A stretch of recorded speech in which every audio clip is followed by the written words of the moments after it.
Bagaimanapun saudara, saya agak lega lah bila melihat bahawa Mahkamah Persekutuan saudara telah pun menetapkan pada 10 Ogos, lamanya lagi saudara, 10 Ogos untuk mendengar rayuan Peguam Diraja ataupun King Counsel Jonathan Litt Lau untuk mewakili Datuk Seri Najib dalam kes SRC International. Kes yang melibatkan 42 juta rasuah tu katanya, yang mengakibatkan Najib masih lagi ditahan dan berada di penjara Kajang. Jadi sekarang ni pula baru pula boleh. Jadi itu pun perbicaraan untuk membolehkan untuk mendengar rayuan Peguam Diraja King Counsel Jonathan Litt Lau ni, sama ada boleh tak boleh mewakili Datuk Seri Najib, itu pun tetapkan pada 10 Ogos. Sedangkan pada 31 Mac yang lalu, Mahkamah telah pun menolak permohonan mantan Perdana Menteri itu untuk menyemak putusan. Ini yang keadaannya saya tengok, apalah perancangannya. Bagaimanapun kita harus bersangka baik, mudah-mudahan sebagaimana dinyatakan oleh Peguam Datuk Seri Najib, bahawa proses untuk cabar-mencabar di mahkamah masih lagi berjalan. Walaupun tiga-tiga mahkamah telah pun membuat jatuhkan hukuman. Sama-samalah saya tak faham. Saya bukan pakar dari segi undang-undang, saya dengar begitu, saya baca, saya perlu memberi penjelasan. Artinya pada 10 Ogos nanti akan dibicarakan boleh tak boleh Peguam King Counsel itu mewakili Datuk Seri Najib. Kalau boleh katanya, apakah kes itu akan disemak semula? Wallahu a'lam bissawab. Itu saya dapatan begitu, persoalan lah saudara. Dan hari ini, sekali lagi, seminggu lepas, heboh tentang bagaimana seorang menteri, mantan menteri kanan kerajaan telah pun disiasat oleh Suruhanjaya Pencegah Rasuah berhubung dengan tentang tak silap saya 23 bilion rasanya, tentang adanya unsur-unsur penyelewengan wang negara. Malahan waktu itu juga dah turut disiasat adalah seorang tokoh perniagaan yang selama ni begitu hebat perniagaannya seantero dunia, saudara. Semalam dan hari ini tular pula bahawa Menteri Kanan itu disiasat lagi oleh SPRM, tapi kali ini melibatkan anak mantan Perdana Menteri. Nama tak sebut. Saya sebab itu saya kata saya tak boleh sebut nama. Menteri itu pun saya tak boleh sebut nama, walaupun saya nampak ada media-media yang lain menyiarkan nama, saya tak mau sebut kerana ini boleh mengundang masalah. Jangan kita pandai-pandai, melainkan SPRM menyebut. Kalau SPRM tidak menyebut nama itu, kita tak boleh menyebut dan kita tak boleh campur tangan.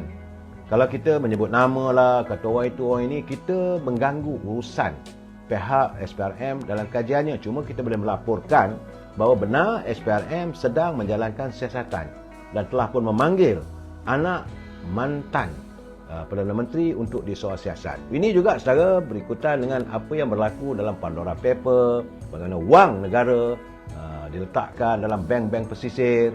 Banyak lagi saudara, bukan sikit. Saya menjangkakan bahawa SPRM telah pun diberi lampu hijau untuk melakukan segala-galanya. Cuma saya nak melapor kepada anda pun dalam keadaan yang tak boleh sebebas-bebasnya. Apabila sesuatu siasatan sedang dijalankan, kita berilah peluang pada SPRM untuk menjalankan siasatan. Jangan kita ganggu. Kalau kita sebut nama itu seolah kita mengganggu. Kalau bukan orang itu, ini menimbulkan masalah, saudara. Saudara Ramzul, wassalam, Tok Putih. Jadi saya melihat sekarang ni, saudara, satu persatu sudah pun timbul. Saya tengok juga banyak media-media sosial daripada teman-teman kita yang membuat live dan sebagainya, sama ada daripada penyokong kerajaan ataupun pimpinan pembangkang. Ada yang setuju, ada yang tak setuju, ada nak mempertahankan. Bagi saya mengatakan kita tunggulah, tak payahlah itu hukuman. Sebab itu saya katakan kerajaan pimpinan Datuk Seri Ibrahim sedang diasak seteruk-teruknya, saudara. Teruk diasak sekarang ni kerana mereka merasakan dalam keadaan yang tidak selamat. Tidur mereka saban malam sentiasa terganggu oleh mimpi-mimpi ngeri bahawa mereka akan dipasung oleh SPRM untuk dibawa ke muka pengadilan. Sebab itu jalan pantas yang terbaik yang boleh mereka lakukan adalah dengan menjatuhkan pimpinan kerajaan. Bukan menjatuhkan kerajaan. Saya bila saya dengar laporan tak betul, saudara. Bukan menjatuhkan kerajaan. Sesiapa yang nak menjatuhkan kerajaan itu boleh dianggap sebagai treason ataupun sebagai satu tindakan yang ini mencabar keabsahan ataupun yang treason dia dipanggil apa satu ni, iaitu satu tindakan yang menentang kebohdulian yang Maulana Tuan Agong. Tak boleh, saudara. Jangan sebut perkataan menjatuhkan kerajaan. Yang perlu disebut, kalau nak sebut juga, nak menjatuhkan pimpinan kerajaan. Itu dibolehkan. Dan untuk menjatuhkan pimpinan kerajaan, cuma ada dua saja. Sama ada melalui pilihan raya umum ataupun bawa usul undi tidak percaya di Parlimen. Hari ini hari kedua. Di Parlimen tak ada lagi, saudara. Belum ada usul konon-konon nak bawa. Saya berhubung juga dengan speaker, dia tak ada. Begitu juga macam mana berlaku di Perak semalam. Bagai nak rak seminggu sebelum itu mengatakan bahawa kerajaan Perak akan jatuh. Bahawa ahli-ahli Dewan Undangan Negeri Perak seramai 33 orang akan bersama dengan pimpinan pembangkang untuk menjatuhkan Datuk Syarani. Tak berlaku pun. Begitu juga di Parlimen hari ini. Isu tentang kalimah Allah apa semua, bagi saya tak nak mengulas. Sebab saya bukan pakar. Saya bukan pakar undang-undang. Saya bukan pakar agama, saudara. Jadi kita tunggulah keputusan demi keputusan. Soal nak berbangkit, tak berbangkit apa semua, biarlah mereka. Tapi saya rasa, saudara, hari ini saya minta maaf teman-teman, ada yang channel tertentu tu, dia line dia tak berapa cantik. Sebab itu dia beri peringatan 2-3 kali. Dia kata sekejap ada, sekejap tak ada. Jadi kalau tak ada tu, jangan betulkan TV anda. InsyaAllah ada balik, saudara. Itu keadaan. Malahan saya nak buat laporan begini, orang tak suka dengar. Mereka tak suka dengar sebab apa yang saya lontarkan ini adalah sesuatu kritikan terhadap pimpinan negara atau pimpinan pembangkang yang berlaku di Parlimen hari ini. Saya melihat tak ada, saudara. Hari ini juga mengecewakan. Walaupun pagi tadi jam 11 saya pergi ke bangunan UMNO. Ingat nak tengok-tengoklah apa perkembangannya. Ya, saudara. Ada mesyuarat, ada pertemuan dan bertanya-tanya khabar pada kawan-kawan. Tapi nampak gaya sepi. Tak maaf dah. Sepi kerana mungkin kalangan pemimpin, Pak Menteri pergi ke Langkawi. Sebab hari ini 5 pun sudah pun bermula. Itu air show-nya selama 5 hari. Yang bawa Perdana Menteri ada di sana, Menteri Pertahanan ada di sana dan Menteri-Menteri ada di sana. Ada di Langkawi. Dan kabarnya kali ini air show di Langkawi, pertunjukan udara dan maritim adalah antara yang terbesar dalam sejarah dilakukan. Dan ramai pelabur-pelabur dari luar yang datang berkunjung ke Langkawi. Mudah-mudahan adalah transaksi bisnes yang akan berlaku di Langkawi. Saya bersyukur juga kerana dengan adanya 5 teman-teman kita yang tinggal di Langkawi boleh mendapat sumber pendapatan.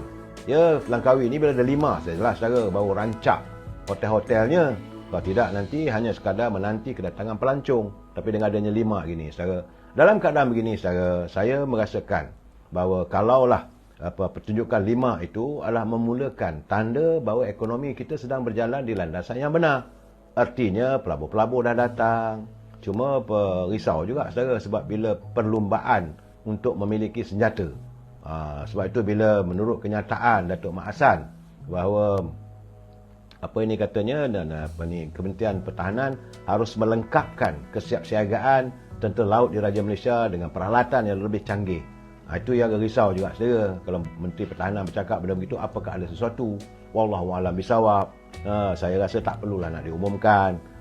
Segala kelengkapan yang kita miliki, itu kekuatan kita. Jangan tunjuk pada orang, aku ada taekwondo, aku ada kuntau. Tak boleh, saudara. Itu keadaannya, saudara.